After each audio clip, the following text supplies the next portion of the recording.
Hello, this again is Brian Spivey, your ELA ISS in the Pacific East in mainland Japan, and I'm going to walk you through the Standards Aligned Assessment Planner.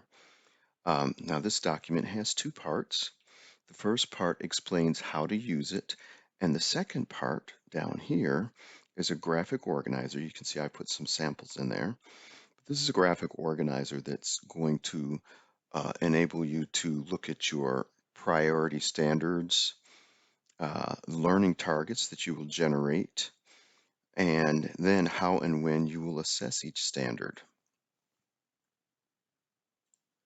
So there are 4 steps to complete this document. Here they are right here. The first step is that you write the language of the content standard you're targeting. For social studies, your pacing guide or scope and sequence should tell you what standards are designated for each grading period. For ELA, at the beginning of each collection or at the beginning of each model unit, they list the standards that are being hit, and that's how you can determine what are your priority standards. A lot of time a good strategy for that is just looking at what standards are hit more often from lesson to lesson.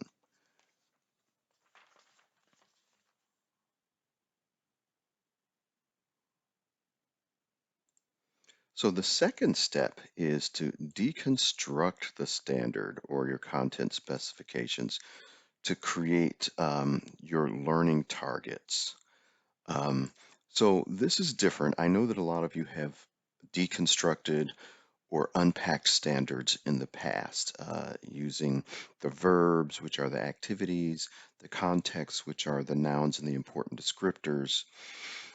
Now, the difference between this and what we've done in the past, we're not just unpacking the standards to look at them, we're actually unpacking the standards so we can create targeted, specific learning targets that will really focus on the skills and content that you're trying to teach. And of course, each standard will likely contain multiple learning targets because once we get into secondary, the standards are pretty complex.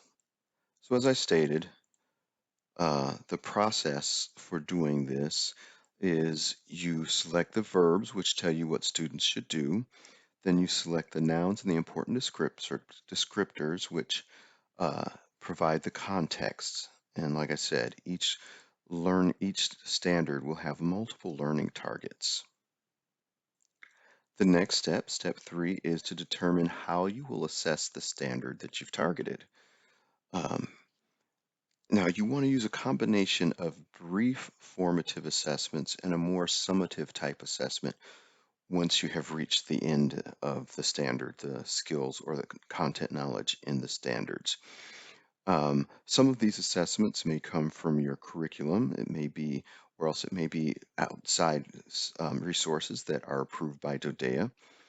And you can use either performance-based assessment or standard test or quiz, either multiple choice or something like that, or any combination thereof. And our final step is something that will really help you pace your instruction. You want to figure out when are you going to assess these learning targets and these standards. So next we're going to take a look at the graphic organizer. As you can see, I have put a couple of examples in there. One, social studies, and one is ELA. And we're going to take a look at these and see how we can use these tools with these standards. So our first standard is a 9th grade social studies standards. And the social studies standards are really great because you're provided with summative learning tasks that you need to chunk into smaller individual learning tasks, but it's got it right there for you. And so we've got, this is our standard. And so the first thing we want to do is look down here, and we want to look at the different parts of the standard. Students will examine the emergence and expansion of political states along the Mediterranean Sea complex, the Byzantine Empire and the rise of the Ottoman Empire, and trans-Saharan routes, Ghana and Mali.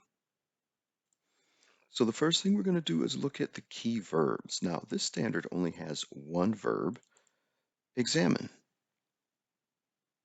So you can see we put that verb down here in the key verb area, but it's got a lot of tasks. So it's got a lot of things that it's going to examine. So we ask ourselves, what are we examining? We're examining the emergence and expansion. So we're examining two things, not just emergence, not just the expansion, but those two different phases of development for these political states along the Mediterranean and the trans-Saharan routes. So we've got some context here. So I numbered those off. So first thing we're examining is the emergence of political states along the Mediterranean Sea. And then we're examining the emergence of political states along the trans-Saharan routes. Then let's look at we're examining the expansion as well. So we've got the expansion of these same political states along the Mediterranean Sea and the expansion of political states along the trans-Saharan routes.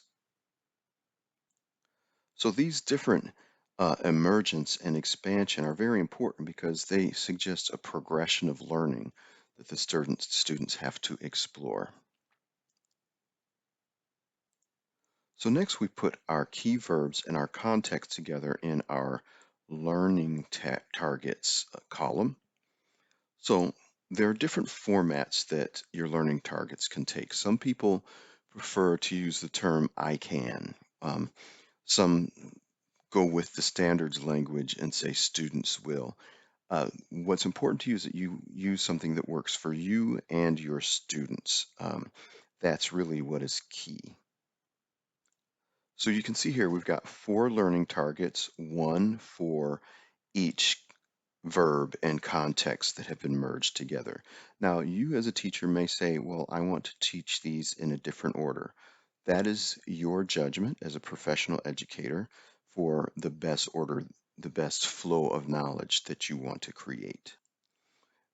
The next column is the assessment column, and this is where we actually plan out how we're going to assess what we have just taught based on the standards that we have converted into learning targets. So the assessment for this first learning target is that students will explain the factors that contributed to the growth of political states along the Mediterranean Sea. We're assessing the learning target of examining the emergence of political states along the Mediterranean Sea. So you can see how those tie together. Then we've got another direct link here. Students will examine the emergence of political states along the trans-Saharan routes. Their assessment for that is students will create a timeline of the emergence of political states that develop along the trans-Saharan route. So we've got a bit of a performance task where we're looking at timelines, or else in this one, we're having them explain things. Then our fourth learning target here, they'll examine the expansion. So in order to examine the expansion, we've got a task here that they can complete where they'll create a map that shows the growth of the political states along the Mediterranean Sea. And then we've got the expansion of the political states along the trans-Saharan routes. In this one, they're going to create a map that shows the borders of the political states along the trans-Saharan routes. Now, this is just one choice. We could combine the timeline and the maps and have them draw things over elapsed time periods, say maybe every 100 years. Once again, the assessments could be something very simple as an assignment that's in your book, and you're using it to assess whether or not your students have mastered the skill or the content that you have been teaching. There's two key things here. One is it aligns to the learning target that you created from the standard, and the other is that it's something that's easy. You don't want to give a lot of hard assessments. It's hard to gather data from. You want something that's quick and is going to tell you, did they learn what I taught? With that in mind, you can take an assignment and use it as an assessment. The only difference between an assignment and an assessment is how much support they get and how long they get to complete it. So any assignment can be used as a very brief formative assessment. And as you can see in this one, I did a combination of performance type assessments and then activities that came out of the curriculum. Your final step is to map out when you're going to deliver each assessment, and this really blocks out how long you're going to give for each lesson. Now, these are not terribly complex concepts for you to teach.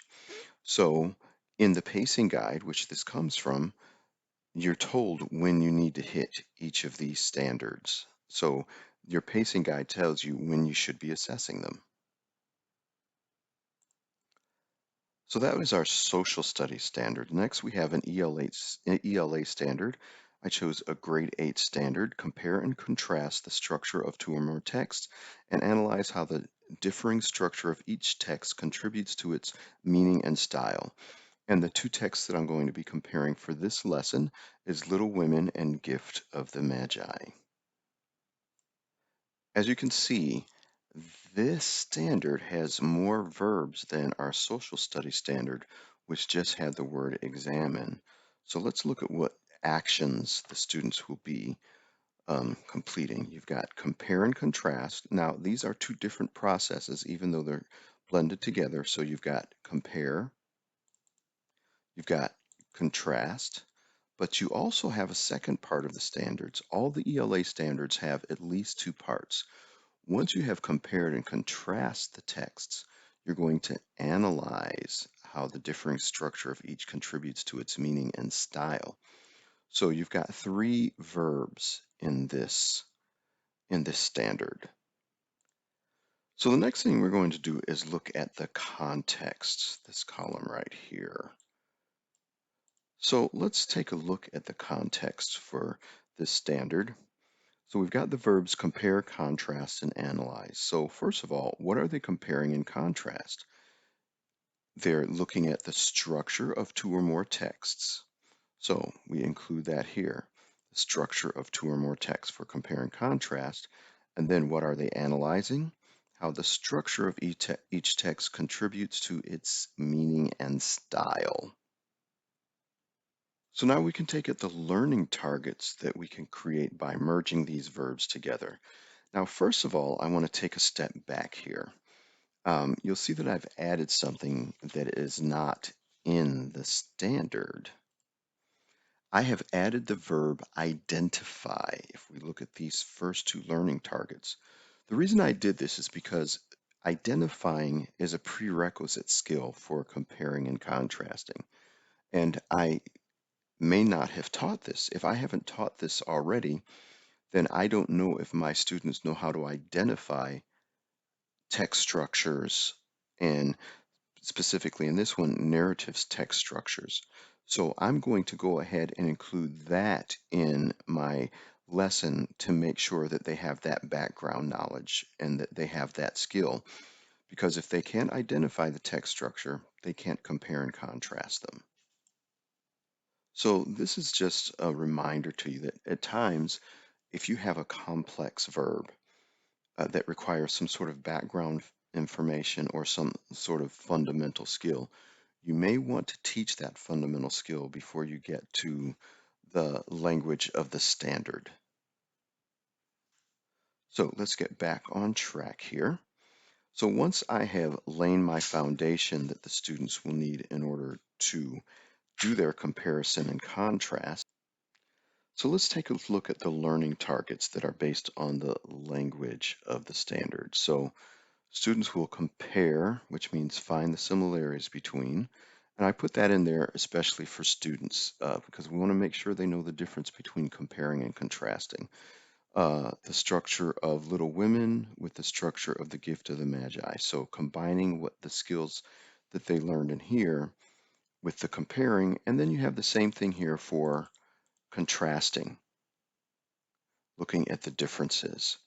Then our fifth learning target is that they will analyze how the structure of Little Women compares with the structure of the Gift of the Magi and contributes to the meaning of each text. So in this one, they're actually going to do the analysis of the two. So then we've got our assessment, our assessment.